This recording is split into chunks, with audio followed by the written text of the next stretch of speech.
সরকারি কলেজে বেসরকারি কর্মচারীদের চাকরি জাতীয়করণের দাবিতে মুন্সিগঞ্জের সরকারি হরগা কলেজে বেসরকারি কর্মচারীরা মানববন্ধন করছেন। সারা বাংলাদেশে যতগুলো সরকারি কলেজ রয়েছে এই কলেজগুলোতে বেসরকারি কর্মচারীও রয়েছে। তাদের দীর্ঘদিনের যে দাবিটি অর্থাৎ তাদের সরকারি জাতীয়করণ করার দাবিতেই তারা বিভিন্ন সময়ে মানববন্ধন এবং প্রেস ব্রিফিং বিভিন্ন প্রোগ্রাম তারা করে যাচ্ছেন। তারই ধারাবাহিকতায় আজ মুন্সিগঞ্জের সরকারি হরগা কলেজে এই মানববন্ধনটি অনুষ্ঠিত হচ্ছে। এই মানববন্ধনে তাদের বেশ কিছু দাবি রয়েছে, সেই দাবিগুলো আমরা জানার চেষ্টা করব এবং তারা কি দাবিতে এই মানববন্ধনগুলো করছে সেটাও আমরা জানার চেষ্টা করব। কি দাবি নিয়ে আপনারা মানববন্ধনটি করছেন? আমাদের দাবিটা শুধু মুন্সিগঞ্জ সরকারি হরগা কলেজের না, সারা বাংলাদেশের যত সরকারি কলেজ আছে এই সরকারি কলেজগুলিতে 90 থেকে 95 কর্মচারী বেসরকারি কর্মচারী এবং এই বেসরকারি কর্মচারীদের পরিশ্রমেই এই সরকারি কাজগুলি চলছে। কিন্তু সরকার বিভিন্ন সময় বিগত সরকার, বর্তমান সরকার এবং তারও আগের সরকার থেকে দেখা যাচ্ছে তারা এই বেসরকারি কর্মচারীদের নাম দিয়ে আমাদের নামমাত্র একটা মজুরি দিয়ে আমাদের কর্মক্ষেত্রে আমাদের চালিয়ে নিচ্ছে। আমরা সামান্য বেতনে সামান্য মজুরিতে কাজ করি। এখানে 20,000 টাকা বেতন হওয়ার কথা, সেখানে বাংলাদেশের বিভিন্ন জায়গায় 3,000 থেকে 6,000 টাকা পর্যন্ত বেতন আছে। তো একটা লোকের যদি 3,000 বা 6,000 টাকা বেতন হয় সে কিভাবে সম্ভব তার কাজ করা? বর্তমানে আমরা যে অবস্থায় আছি আমাদের স্ত্রী সন্তানদের নিয়ে আমরা আসলে মূলত সেই প্রাগৈতিহাসিক যুগের যে কৃতদাস প্রথা ছিল, কৃতদাস প্রথার একটা নতুন আপডেট রূপ হইতেছে সরকারি কলেজের বেসরকারি কর্মচারী। এই জন্য আমরা এই মানববন্ধনের মাধ্যমে বর্তমান সরকারকে বার্তা দিতে চাই। আমরা দীর্ঘ সময় ধরে, দীর্ঘ 17-18 বছর যাবৎ নীরবে নিভৃতে সবাইকে সরকারকে জানাচ্ছি এবং আমরা কোনো রাস্তা আটকাই নাই, আমরা রাজপথে যাই নাই। আমরা সারা বাংলাদেশে প্রায় 10 থেকে 12,000 কর্মচারী আছি, বেসরকারি কর্মচারী। ইচ্ছা করলেই আমরা শাহবাগ অবরোধ করতে পারি, ইচ্ছা করলেই আমরা রাস্তা বন্ধ করতে পারি, কিন্তু আমরা সেটা না করে নীরবভাবে শান্তিপূর্ণভাবে আমরা এই আন্দোলন চালিয়ে যাচ্ছি। বিভিন্ন মন্ত্রণালয়ে দাবি জানাচ্ছি, কিন্তু সবাই কথা দেয় কিন্তু কথা রাখে না। এই জন্য আজকে এই মানববন্ধনের মাধ্যমে আমরা সরকারকে জানাতে চাই যে যদি আমাদের কথা না শুনে তাহলে অন্যান্য সংগঠন, অন্যান্য যারা আছে রাস্তা বন্ধ করে, শাহবাগ বন্ধ করে, এরকম এই বার্তা দিতে চাই। আমাদেরও দেয়ালে পিঠ থেকে গেছে। ইনশাল্লাহ আমরা সারা বাংলাদেশের 10,000 কর্মচারী আমরা ঢাকা গিয়ে অবরোধ করব।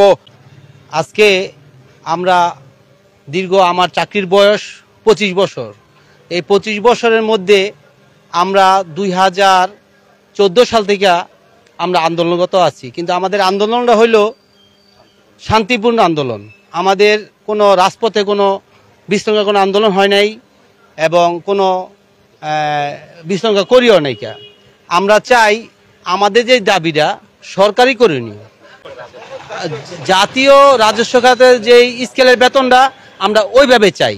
আমাদের যেই বাচ্চা কাচ্চা আছে, আমরা সরকারি প্রতিষ্ঠানে চাকরি করি, কলেজে, এই কলেজ থেকে অনেক ছাত্ররা বড় বড় জায়গায় চাকরি পায়। এখানে দেখা গেছে আমাদের যেই বাচ্চা কাচ্চারা আছে, যেই স্টাফে আমরা যেই বাচ্চা কাচ্চা আছি, আমাদের যে বেতন, এই বেতনে আমাদের বাচ্চা কাচ্চা অশিক্ষিত থাকা দিতেছে। তো সরকারি প্রতিষ্ঠানে, সরকারি কলেজে থেকে আমাদের বাচ্চা কাচ্চা অশিক্ষিত থাকতেছে। এর থেকে আর বড় বৈষম্য বাংলাদেশে আর হয় না, আর হবেও না। এই জন্য আমরা এই আশা নিয়ে আমরা এই মানববন্ধন করতেছি।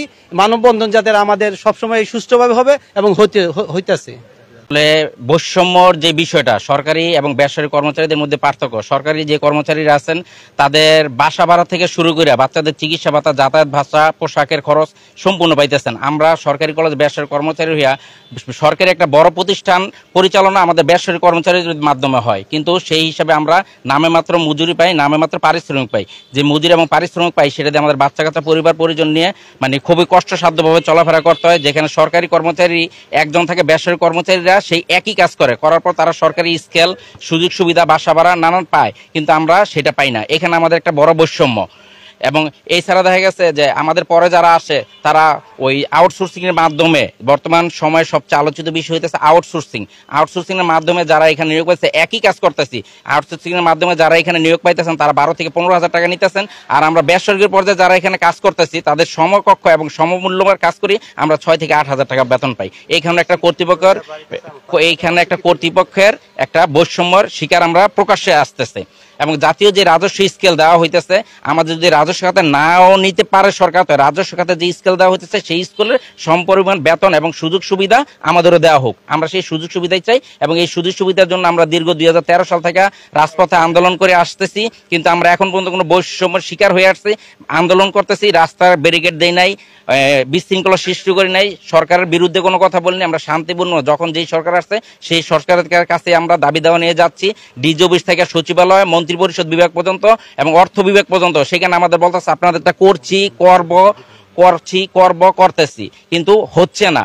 এরই মধ্যে দেখা গেছে নানান জায়গা থেকে নিয়োগপ্রাপ্ত হয়ে আমাদের কলেজের লোক আসতেছে, আসার পর আমাদের অনেক কর্মচারী এখানে ছাঁটাই করা হয়েছে।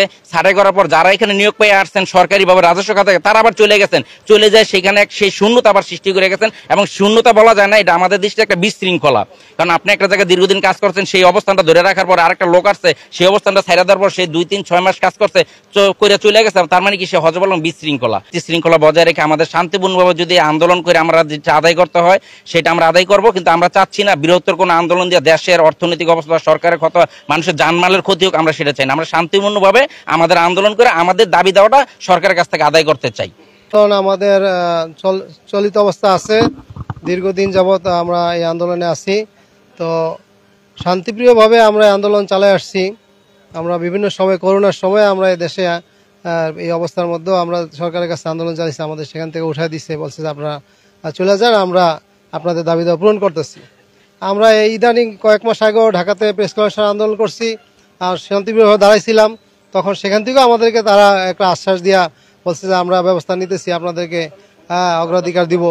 আমাদেরকে নানান সময়, বিভিন্ন সময় যতবারই আমরা সরকারের কাছে আমরা দাবি জানাইছি, আমাদেরকে বিভিন্ন ধরনের আশ্বাস দিয়ে প্রলোভন দেখাইয়া আমাদেরকে স্থগিত করে দেওয়া হয়েছে। তা আমরা আশাবাদী যে সামনে আমাদের ভবিষ্যৎ, বর্তমান সরকার আমাদের যে একটা বর্তমানে যে সারা দেশের সমস্ত মানুষের একটা কল্যাণের জন্য উদ্যোগ নিছে, দেশে একটা শান্তি স্থিতিশীলতা সবার দাবি দেওয়া মানার জন্য তারা যে একটা চেষ্টায় আছে, আমরা চাইছি আমাদের এই 10-12 হাজার গরিব কর্মচারীদের একটা ন্যায্য অধিকার, দীর্ঘদিনের সে একটা পরিশ্রমের যে অধিকার, যে সরকারি একটা কর্মচারী রিটায়ার্ড হয়ে তারা মোটামুটি একটা স্বাচ্ছন্দ্যের খুশিতে সে বিদায় নেয়, আর আমরা একদম অসহায় হিসাবে আমাদের বিদায় নিতে হয়। যে কোনো সময় আমাদেরকে বিদায় করে দেয়, আমরা কিছুই নিতে পারি না, খালি হাতে কলেজ থেকে যাইতে হয়। আমাদের হ্যান্ড টু মাউথ হিসাবে আমরা চলতেছি। এই জন্য আমাদের একটা ন্যায্য দাবি যে আমরাও যাতে এই দেশের সাধারণ জনগণের ভাগ্য উন্নয়নের ক্ষেত্রে আমরা যে ভূমিকা রাখি, আমাদের এই দেশের শিক্ষিত নাগরিক গড়ে তোলার পিছনে আমাদের যে একটা প্রচেষ্টা, যে মেহনত, সেই মেহনতটা যাতে আমরা যাতে করতেছি, এটা জাতি যাতে বোঝে, দেশের সরকার যাতে বোঝে। পাশাপাশি আমাদেরকে ভাগ্য উন্নয়নের জন্য এই দেশের সরকার, যারা আমাদের দায়িত্বে আছে, কর্তৃপক্ষ আছে, আমাদের যাতে সন্তানদেরকে একটা পড়ালেখার ব্যাপারে দেশের সুনাগরিক হিসেবে গড়ে তোলার জন্য, আমাদের ভবিষ্যৎ উজ্জ্বল করার জন্য যাতে সরকার আমাদের জন্য আগায় আসে, আমাদের চাকরিটাকে সরকারি রাজস্ব খাতে নিয়ে সরকারিকরণ করে আমাদের একটা স্থায়ী সমাধান করে ছেলে মেয়েদের সুষ্ঠুভাবে আমরা চলতে পারি, এই একটা আমাদের দাবি। আজকে যে হরগঙ্গা কলেজে এই মানববন্ধনটি যারা করলেন, সরকারি কলেজে বেসরকারি কর্মচারীরা, এবং তাদের দীর্ঘদিনের দাবি, আন্দোলন সংগ্রাম তারা চালিয়ে যাচ্ছে শান্তিপূর্ণভাবেই আন্দোলন সব জায়গায় করেছে। তারা বিশৃঙ্খলা করতে চায় না, তারা চায় তাদের যে ন্যায্য দাবি, তাদের জাতীয়করণ বা সরকারিকরণ করে তাদের যে দাবি সেটা পূরণ করা হোক। এবং সরকারের কাছে তারা পৌঁছাতে চায় এবং বলতে চায় যে সরকারি কলেজে তারা বেসরকারি কর্মচারী হিসাবে সরকারি কর্মচারীর বেশি পরিশ্রম করে থাকে, সেই ক্ষেত্রে তাদের যে ন্যায্য দাবিটি রয়েছে তারা যেন সেটা মূল্যায়ন পায় এবং জাতীয়করণ করা হোক, খুব দ্রুতই জাতীয়করণ করা হোক, এমনটা প্রত্যাশা করছেন সরকারি কলেজের বেসরকারি কর্মচারীরা।